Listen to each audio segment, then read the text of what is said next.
নমস্কার, সবাইকে স্বাগত আমার চ্যানেলে।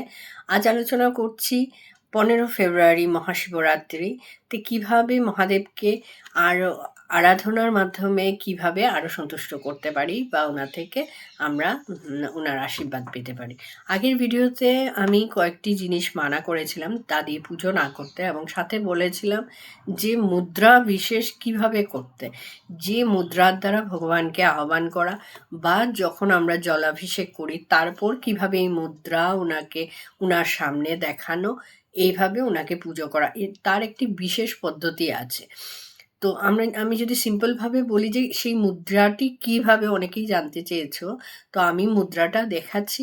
সেইভাবেই কিন্তু আমরা ওনার সামনে বা ওনাকে পুজো করে এই মুদ্রার দ্বারা আহ্বান করে বা ওনাকে পূজার মাধ্যমে এই মুদ্রা দেখাতে পারি। তো প্রথমেই কি করতে হবে, আমাদের হাতকে জয়েন করতে হবে। জয়েন করে এটা লাগিয়ে এই দুটোকে পুরো জয়েন করে এই 4টে আঙ্গুল এইভাবে থাকবে। আই থিঙ্ক ভিজিবল হচ্ছে। সামনের যে অংশটি সেটা হচ্ছে গৌরীপীঠ এবং এটা হচ্ছে শিবলিঙ্গ। এইভাবে ওনার সামনে অর্পণ করা। আরও একটি মাধ্যম আছে, তা হচ্ছে এভাবে, সেভাবেও কিন্তু আমরা মহাদেবকে আহ্বান করতে পারি বা আমাদের মুদ্রা দিয়ে পুজো করতে পারি। কারণ আমরা যখনই পুজো করি, পূজাতে অনেক মুদ্রা ব্যবহার করা হয়।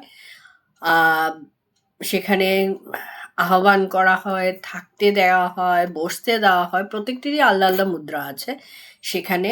কিন্তু আজকে যে মুদ্রাটি বলছি, বিশেষত শিবের এই মুদ্রাটা কিন্তু আমরা প্রয়োগ করতে পারি পুজোতে। আশা করি মহাদেব আমাদেরকে অনেক আশীর্বাদ করবে।